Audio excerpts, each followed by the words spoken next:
અને એ લગભગ 98-99 વર્ષે વિદાય લીધી. પણ એ સવારના ઉઠીને સૂરજ સામું જોઈને બ્રિટનની રાણી માટે પ્રાર્થના કરતા. આટલો બધો એનો અહોભાવ હતો. ત્યારે મને લાગતું કે આવા ભક્તો હોય. હવે ખબર પડી કે આનાથી એ મોટા ભક્તો હોય.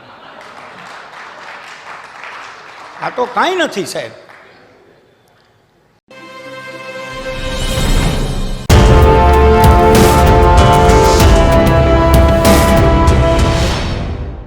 તો મને એ પણ ફાયદો થયો અને નાટકમાં ભાગ લેવાનો થયો, લેખનમાં ભાગ લેવાનો થયો. બહુ વર્ષો પહેલાં લેડીઝ ક્લબની અંદર જ્યારે નાટક ભજવાણું મહાનાયક કદાચ, ત્યારે એની પૂર્વ ભૂમિકા બાંધવાનો પણ મને લાવો મળ્યો અને લગભગ દરેક નાટકની અંદર મને જોડાવાનું મળે છે. એટલે આજે અહીંયા બોલવા માટે હું અધિકૃત વ્યક્તિ છું. મેં હમણાં કહ્યું એમ અધિકારો પણ આપણે જ આપણા એસ્ટાબ્લિશ કરવા. કારણ કે મારે એવા રાજાની વાત કરવાની છે કે જે રાજાએ રાજાશાહીમાં લોકશાહીને જીવી બતાવી હતી. આશ્ચર્ય થાય. કેમ આશ્ચર્ય થાય? મારા દાદા હતા, એ સ્વતંત્ર થયા એનાથી ખુશી નહોતા થયા, એને બહુ દુઃખ થયું હતું. ત્યારે મને બહુ ખરાબ લાગતું કે સ્વતંત્ર થયા ને આને સારું નથી લાગતું. અત્યારે મને થોડાક દાદા સાચા લાગે છે. હવે થોડાક વખતથી તો બહુ લાગે છે. એનું કારણ એ છે કે એમને બ્રિટનની રાણી પ્રત્યે બહુ અહોભાવ હતો અને એ લગભગ 98-99 વર્ષે વિદાય લીધી. પણ એ સવારના ઉઠીને સૂરજ સામું જોઈને બ્રિટનની રાણી માટે પ્રાર્થના કરતા. આટલો બધો એનો અહોભાવ હતો. ત્યારે મને લાગતું કે આવા ભક્તો હોય. હવે ખબર પડી કે આનાથી એ મોટા ભક્તો હોય. આ તો કાંઈ નથી સાહેબ. પણ એ રાજાશાહીના કેમ ચાહક હતા એનો જવાબ આ પુસ્તકમાંથી મળે છે, આવા રાજાઓમાંથી મળે છે. રાજુએ બહુ સાચવીને 2 નામ સરસ લીધા છે. ભાવનગર સાથે અત્યારનો મારો કર્મનો નાતો છે અને રાજકોટ સાથે જન્મનો નાતો છે. ગોંડલ પાસેથી રોજ પસાર થાઉં છું અને આજે પણ જે 2 રાજાઓના ઉદાહરણ અપાય એ 2 રાજાઓમાં ભગવતસિંહજીનું નામ મોટું છે. અમે તો શિક્ષક છીએ અને ચીકણા શિક્ષક છીએ, એટલે કોઈ શબ્દ પ્રયોગ કરે તો આશ્ચર્ય થાય. આ પુસ્તક ઉપર રસોઈ જોયું જ્યારે, ત્યારે વિચાર થયો કે ચેક કરવું પડે કે આ રસોઈ છે કે નહીં. કેમાં ચેક કરશો? તો કે ભગવદ્ ગોમંડળમાં ચેક કરો, જવાબ મળે તરત જ. હવે તમે વિચાર કરો સાહેબ, રાજાએ આટલા બધા શબ્દકોશની ચિંતા કરવાની શું જરૂર હતી? પણ આ પુસ્તકમાં છે કે પોતાની રૈયત સાથે વાતચીત કરતાં કરતાં જો પોતે નવો શબ્દ સાંભળે તો તાત્કાલિક લખી લે. ભરતભાઈ એવું પણ લખ્યું છે કે લખવા માટેનો કાગળ ન મળે તો પોતાના અંગરખા ઉપર બાજુમાંથી કોલસો લઈને લખી લે અને ઘરે આવીને એટલે મહેલ ઉપર આવીને એ પોતે ઠપકાવી લે. આ ભગવતસિંહજી. અને એના માટેનું આ નાટકનું પુસ્તક ભૂપ ભાનુ સમાન હોવા જોઈએ. તુલસીદાસજીને ત્યારે તો ભગવતસિંહ નહોતા, પણ એને એ વેટાણે ધારણા કરી હશે. હું તો એવું માનું શાહબુદ્દીનભાઈ કે તુલસીદાસજીનો એટલું મોટું ભવિષ્યવાણી હતી કે આવો એક રાજા હશે, થશે, ચિંતા ન કરતા. અને એ રાજા એટલે કેટલો મોટો રાજા સાહેબ. મારે પુસ્તક વિશે વિશેષ વાત કરવી નથી, કારણ કે નાટક છે, એને મલ્ટીમીડિયામાં જુઓ તો જ તમને ખ્યાલ આવે. પણ આમની પ્રસ્તાવના સચ્ચિદાનંદજીએ લખી છે. તમે જુઓ, બંને પુસ્તકોની પ્રસ્તાવના ધુરંધર લોકોએ લખી છે.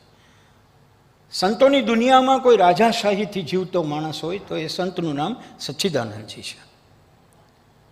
સચ્ચાઈથી જીવનારો ભગવતસિંહજી વિશે એ જ લખી શકે. કારણ કે આજે બીજા સંતોને જ્યારે તમારે કેસ ચલાવવા પડે છે, કોર્ટમાં પૂરવા પડે છે, અને પછી તોય લોકો જેલની આજુબાજુ પ્રદક્ષિણા કરે છે. જબરી પ્રજા છે કેમ? ત્યારે એવા સંત કે જે સચ્ચિદાનંદજીએ અને ટૂંકી પણ એટલી મસ્ત પ્રસ્તાવના લખી છે. કદાચ એ પ્રવીણભાઈને લઈને એમનો પાક્કો એપ્રોચ થયો હશે, એટલે આમની પ્રસ્તાવના જ એવી છે કે એના માટે તમે પુસ્તક ખરીદજો. 2 કારણ, ભગવતસિંહજી માટે અને સચ્ચિદાનંદજી માટે. એ પ્રસ્તાવના તમે વાંચો તો પુસ્તક જરૂરી નથી, પણ એ પ્રસ્તાવનાને આંટમારે એવી રીતે અંદરના દૃશ્યોને ભરતભાઈએ પેન ડાઉન કર્યા છે. હવે તમે સમજો સાહેબ, રાજા જીવે ને એનું નાટક લખવું બહુ અઘરું છે સાહેબ. એક તો રાજા કોઈ દી સીધી લીટીમાં જીવ્યા જ નથી. ભગવતસિંહજીથી લઈને અત્યાર સુધી ક્યાંય તમે સીધી લીટીનો રાજા બતાવો. એ ક્યારે વનમાં ભાગી જાય ને ક્યારે શિકાર કર્યા વગર પાછો આવતો રહે ખબર જ ન પડે. નીકળ્યો હોય શિકાર કરવા, કોકનો રસ્તામાં 3-4ને હડફેટે લેતો જાય એવો રાજા હોય. છે ને અનુભવ આપણને બધાને. પણ તેમ છતાં જેણે એકદમ, મેં કહ્યું એના મારી પાસે ઉદાહરણો છે કે કેમ લોકશાહી રીતે, કે આટલી બધી મોટરકાર હતી એમની પાસે, ભાતની મોટરકાર હતી, પણ એને બગીમાં જવાનો શોખ.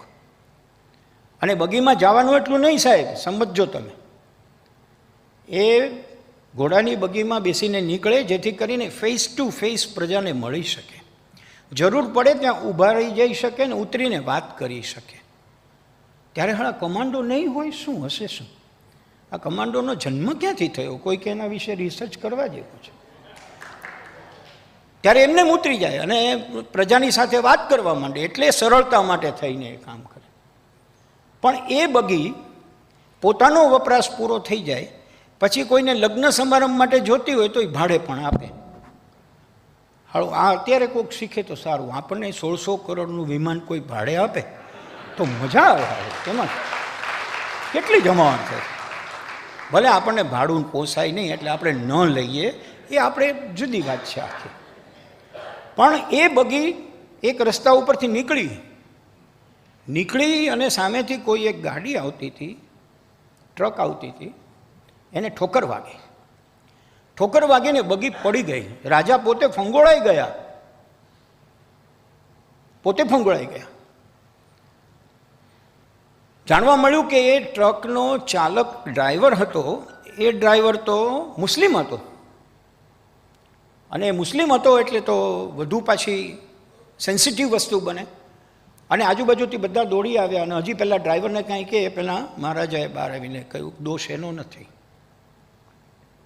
એને જવા દો, કાલે દરબારમાં લઈ આવજો. જો સાહેબ, આ જે ગૌરવ કહીએ ને, પ્રજા પ્રત્યેનું ગૌરવ, એ રાજાનું કેવું કે અત્યારે કંઈ નહીં, કાલે લઈ આવજો. ખબર હોય કે આ પાછો કાલે આવે. આપણને તો ખબર હોય કે આ નીકળી જ જશે અહીંથી બારોબાર, અને 3-4 જણા લઈ જશે ને જેલમાં પહોંચી જશે, પછી જેલમાં આપણે દરોડો પાડવો પડશે કે ત્યાં શું ચાલે છે અત્યારે. બીજે દિવસે આવ્યા ત્યારે એણે એમ કહ્યું કે એમાં દોષ મારી બગીના ચાલકનો હતો, આમનો કોઈ દોષ નહોતો. માટે એને આદર સાથે પરત કરો. એમને જે કાંઈ તકલીફ પડી હોય કે જે કાંઈ ભાંગતોડ થઈ હોય એનું પેમેન્ટ કરો.